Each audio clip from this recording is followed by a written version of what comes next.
Speaker sir, Harish Rao గారు సభలో చాలా సంవత్సరాల నుంచి ఉన్నా అని చెప్తా ఉన్నారు. వారికి అన్ని రూల్స్ తెలుసు, నిబంధనలు అన్నీ తెలుసు.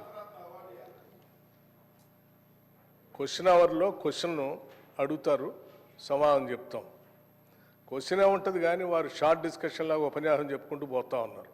మరి వారికి అనుభవం లేకనా, కావాలని సభను తప్పుదోవ పట్టించడం కోసం చేసే ప్రయత్నమా? మీరు అడిగారు, ఈ అప్పుల పైన మీరు తప్పుదోవ పట్టిస్తూ ఉన్నారు, గోబెల్స్ ప్రచారం చేస్తున్నారు, ఏదంటే సభలో చర్చ పెట్టండి. ఎస్, మేము రాగానే సభలో చర్చ ఉండాలనే వైట్ పేపర్ పెట్టా మీరు చేసిన తప్పులు అన్నింటినీ.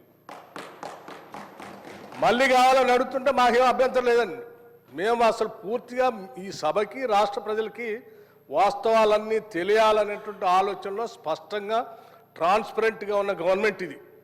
ఏది దాచుకోవాలని ప్రయత్నం చేయాలి మీలాగా.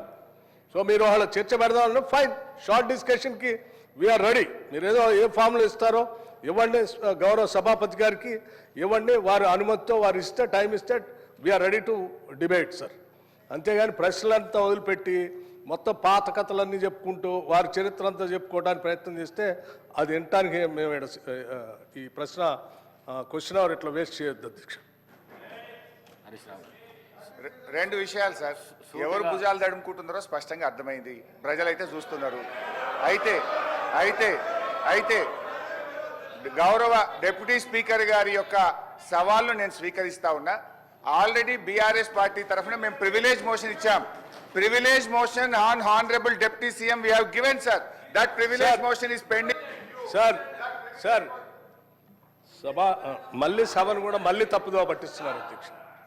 మళ్ళీ తప్పుదోవ పట్టించిన అంటే లేస్తే సత్యదూరమైన మాటలు మాట్లాడటం తప్ప వాస్తవాలు మాట్లాడితే తల పగిలిపోతారు అని ఏమైనా శాపం ఉందని నా అనుమానం అధ్యక్ష. వీళ్ళకి అస్సలు వాస్తవాలు మాట్లాడరు అధ్యక్ష, అన్ని సత్యదూరాన్ని. ఏంది ప్రివిలేజ్ మోషన్? మీరు ఆ ప్రివిలేజ్ మోషన్ ఇచ్చేది అధ్యక్ష. వీళ్ళు ప్రివిలేజ్ మోషన్ ఇస్తారా సభా నిబంధనల గురించి, సభా నియమాల గురించి? దేనికి ప్రివిలేజ్ మోషన్ అధ్యక్ష? దేనికి?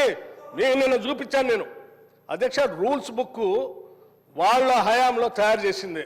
పాత రూల్స్ బుక్ అన్నిటిని కూడా మార్చేసి వాళ్ళకు అనుకూలంగా ఉండేటట్టుగా రూల్స్ బుక్ అంతా తయారు చేసుకొని సభలు పెట్టి ఆ రూల్స్ బుక్లో ఏం చూపించారు అధ్యక్ష?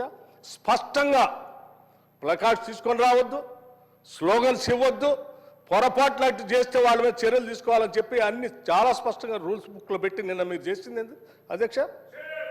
ఏం చేశారు మీరు? సభలో మీరు కానీ మీ నాయకుడు ఆనాడు ముఖ్యమంత్రిగా ఉన్నటువంటి కె చంద్రశేఖరరావు గారు సభలో చెప్పినటువంటి ఏ ఒక్క అంశాన్ని అమలు చేశారు అధ్యక్ష?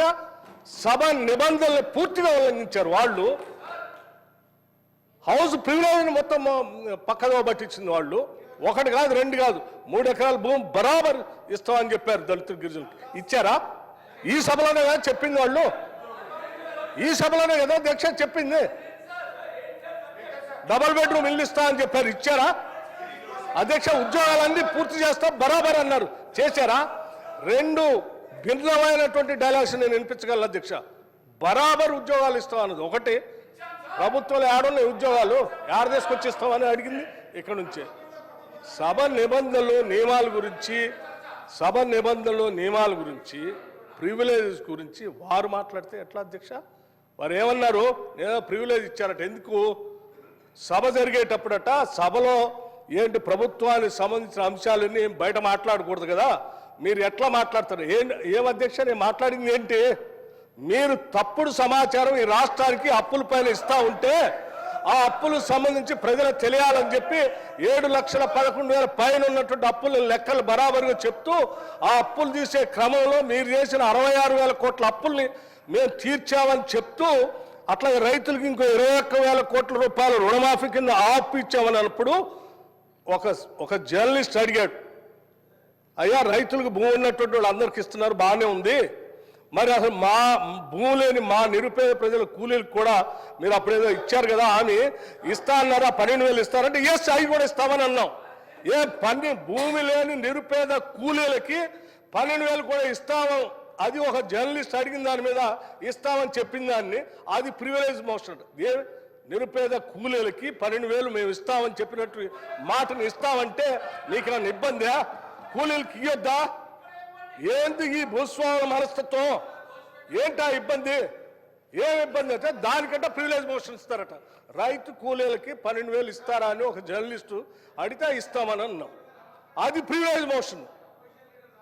రైతు కూలీలకు ఇస్తా అంటే ప్రివిలేజ్ మోషన్. ఇది ఎక్కడ ప్రివిలేజ్ మోషన్ అధ్యక్ష?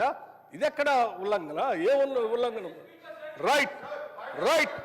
ఇంకోటి చెప్పారు, 7,11,000 పైన రుణం ఉంది అని తప్పుడు చెప్తున్నారు. మొత్తం తప్పులు చెప్పిందే మీరు కదా. 10 సంవత్సరాల పాలనలో తప్పు చెప్తుంది. 10 సంవత్సరాల పాలనలో తప్పు చెప్పినందుకే 6 నెలలకోసారి మర్చిపోతుంది అధ్యక్ష. వీళ్ళకి 6 నెలలకోసారి ఎందుకు పోతుంది నాకు అర్థం కావట్లే. ఆ సాధారణ ఎన్నికలప్పుడేమో ప్రజలు మొత్తం 6 నెలల క్రితం డిసెంబర్లో మొత్తం వాళ్ళని పంపించారు 2023.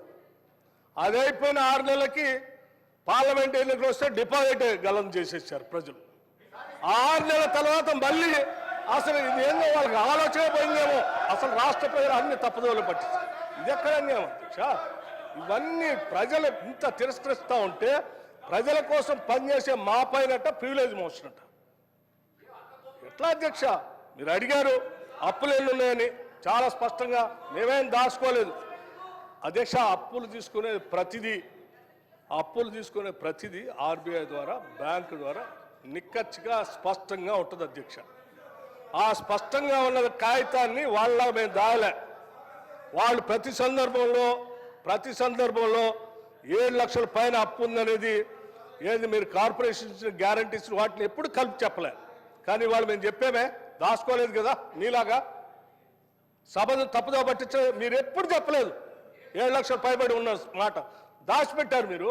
మేము ఇవాళ దాయలేదు. నువ్వు ప్రశ్న అడిగితే స్పష్టంగా ప్రశ్న సమాధానం చెప్పాము. దీనిపైన చర్చ కావాలన్న ఫైన్ రెడీ మేము. Sir one minute Harish Rao గారు, మీరు అడిగిన ప్రశ్నకు కరెక్ట్గా మీరు అడిగితే ఈ డైవర్షన్స్ కావు. ఈ డైవర్షన్స్ అయితే 1 అవర్ లోపల నీకు 10 క్వశ్చన్స్ ఏడాగా కంప్లీట్ అవుతాయి. దయచేసి మీరు వేరే దానికి పోకుండా క్వశ్చన్కు సంబంధిత ప్రశ్నలే అడగండి మీరు దయచేసి ప్లీజ్. హరీష్ రావు గారు. స్పీకర్ సార్, మాకు మాత్రమే నీతులు చెప్తారు, అటువైపు ఎందుకు చెప్పారు సార్? అదే మీరు ఇప్పుడు వారు మొత్తం రాజకీయ ఉపన్యాసం చేయొచ్చు, రాజకీయం అంతా మాట్లాడొచ్చు. నేను I was confined to the subject sir.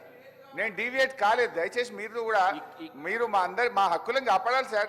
Vikarabad ప్రజలు కూడా చూస్తున్నారు సార్. మా హక్కులు కాపాడాలి సార్. మీరు ఇక్కడ స్టార్ట్ అయితే అధ్యక్ష, స్పీకర్ సార్, మీరు ఒక విషయాన్ని క్లారిఫై చేయాలి. ఆ రకంగా శాసించడం కరెక్ట్ కాదు సార్. అధ్యక్ష, నాకు హరీష్ రావు గారి మీద చాలా హరీష్ రావు గారి మీద చాలా గౌరవం ఉంది అధ్యక్ష. వారు సీనియర్ సభ్యులు, గతంలో 10 ఏళ్ళు ఉన్నారు, అంతకుముందు కూడా ఉమ్మడి రాష్ట్రంలో ఉన్నారు, ఇప్పుడు కూడా ఉన్నారు అధ్యక్ష. వారు మాట్లాడితే పదే అసలు సభాపతి అన్నా సభా స్థానం అన్నా గౌరవం లేకుండా వాళ్ళు మాట్లాడుతుంటే ఎట్లా అధ్యక్ష? నిన్న అధ్యక్ష నేను చూశాను బీఎస్సీ సమావేశం జరిగేటప్పుడు అధ్యక్ష వీళ్ళు చేసింది ఏంది?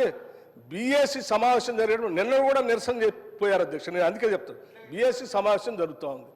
10 ఏళ్ళు బీఎస్సీలో ఏం చేసావు అధ్యక్ష? మీకు సభకి రాష్ట్ర ప్రజలకు కూడా తెలియాలి. ఏం చేసావు అధ్యక్ష? బిజినెస్ సభలో ఏం బిజినెస్ జరగాలనేది అధ్యక్ష సభలో ఏం బిజినెస్ జరగాలో, ఎన్ని రోజులు జరగాలనేది పైన సభాపతి స్థానంలో ఉన్నటువంటి పోచారం శ్రీనివాసరెడ్డి గారు అక్కడ కూర్చునేవాళ్ళు, అవతల నుంచి మీరు వచ్చేవాళ్ళు, యువతల నుంచి సిఎల్పి నాయకుడిగా, ప్రతిపక్ష నాయకుడిగా నేను కూడా ఆ బీఎస్సీ మీటింగ్లో ఉన్నాను. ప్రతి సందర్భంలో ప్రభుత్వ పరంగా ముందుగా ప్రతిపక్షాలు అడిగి మీరేం చెప్పాలనుకుంటారు, ఎన్ని రోజులు కావాలి మేము చెప్పేవాళ్ళం. చెప్పి ఈ అంశాలన్నీ తీసుకోవాలి, ఇన్ని రోజులు కావాలంటే సరే. అప్పుడు గౌరవ ముఖ్యమంత్రి గారు చంద్రశేఖరరావు గారు కానీ లేకపోతే వారి తరఫున హరీష్ రావు గారు కానీ వచ్చేవాడు. వచ్చి వాళ్ళు ఏం చెప్పేవాళ్ళు అధ్యక్ష? రైట్, చాలా సంతోషం, మీరు ప్రతిపక్ష పార్టీగా మీరు ఏ అంశాలు తీసుకోవాలనుకుంటున్నారో ఆ అంశాలన్నింటినీ గౌరవ సభాపతి గారికి ఇవ్వండి, ఎన్ని రోజులు నడపాలనుకుంటున్నారో అన్ని రోజులు కూడా రాసివ్వండి, మేము కూడా ఆ అంశాలన్నీ రాసిస్తాం. మిగతా ప్రతిపక్షాలకు సంబంధించిన వాళ్ళు అందరూ వారికి ఇచ్చిన తర్వాత వారు పరిశీలన చేసి ఏ అంశాలు తీసుకోవాలి, ఎన్ని రోజులు నడపాలని నిర్ణయం చేస్తారో సభాపతి గారికి ఒప్పచెప్దామని లేచి వచ్చేవాళ్ళం. లేదు నేను ఇక్కడ చెప్పాలంటే లేదు అట్లా కరెక్ట్ కాదు, సభాపతి గారు రాసిచ్చాం, వారే నిర్ణయం చేస్తారు, మనం అంతా సభ వారు చెప్పినట్టు నడవాలని ఫైన్ అని చెప్పి 10 ఏళ్ళు అదే నడిపాం అధ్యక్ష. కానీ నిన్న మాత్రం ప్రసాద్ కుమార్ గారు సభాపతి స్థానంలో ఉంది, మేము కూడా అదే ప్రొసీజర్ని ఫాలో అవుదాం, మీరు రాసి ఇవ్వండి మేము రాసిస్తామని అంటే లేదు ఇప్పుడు ప్రసాద్ కుమార్ గారు సభాపతి గారు నిర్ణయం చేయడానికి లేదు, మీరు ఇప్పుడే చెప్పాలను. అధ్యక్ష, సభాపతి స్థానం అప్పుడు అదే ఇప్పుడు అదే. అప్పుడు పోచారం శ్రీనివాసరెడ్డి గారు ఉన్నారు, ఇప్పుడు ప్రసాద్ కుమార్ గారు ఉన్నారు. సభాపతి స్థానం ఏం మారలేదు అధ్యక్ష, మనుషులు మాత్రమే మారారు. పోచారం శ్రీనివాసరెడ్డి గారు ఉన్నప్పుడు ఏ నిబంధనలు అయితే పాటిస్తున్నామో ప్రసాద్ కుమార్ గారు ఉన్నప్పుడు కూడా అదే నిబంధనలు పాటించాలి కదా. ఎందుకు మీరు దాన్ని వదిలేసి లేచి బీఎస్సీలో సభాపతిని మొత్తం అందరిని అవమానించేటట్టు కాగితాలు పడేసి బయటకు వెళ్తారు అధ్యక్ష? ఇదేనా సభాపతి స్థానానికి మీరు ఇచ్చే గౌరవం? ఏం ప్రసాద్ కుమార్ గారు స్పీకర్ కాదా? మనం 10 ఏళ్ళు పాటించింది మనం ఎందుకు పాటించట్లే? వీళ్ళు మాట్లాడితే లేచి సభాపతి మీద అటాక్ చేయడం కోసం ప్రయత్నం చేస్తారు. ఇది కరెక్ట్ కాదు అధ్యక్ష. సభాపతి మీరు పదే బతిలాడారు అధ్యక్ష. కూర్చోండి దయచేసి ఆ ప్లే కార్డ్స్ పట్టుకొని రావటం కరెక్ట్ కాదు. అవన్నీ మా మార్షల్స్కి హ్యాండ్ ఓవర్ చేయండి, నా దగ్గర తీసుకొని వస్తారంటే హ్యాండ్ ఓవర్ చేయకపోగా ఆ కాగితాలన్నీ పట్టుకొని ఏడుకు వచ్చేది ఆ సభాపతి స్థానం మీద ఎగరటానికి పోతా ఉన్నారు హరీష్ రావు గారు. ఎక్కడ నియమం అధ్యక్ష ఇది కరెక్ట్ కాదు అధ్యక్ష. సభాపతి స్థానంలో ఉన్నటువంటి మిమ్మల్ని సభలో ఉన్నటువంటి వాళ్ళందరూ గౌరవించాల్సిందే, సభ నిబంధనల నియమాల ప్రకారం నడుచుకోవాల్సిందే. మేము ఈ నిబంధనలకు అతీతంగా మేము రాచరిక వ్యవస్థలో మేము పోతాం, మేము శాసించినట్టే సభ నడవాలంటే కుదరదు అధ్యక్ష. అది కరెక్ట్ కాదు. దీనికి ఒక రూల్స్ బుక్ ఉంది, ఆ బుక్ ప్రకారం నడవాల్సిందే.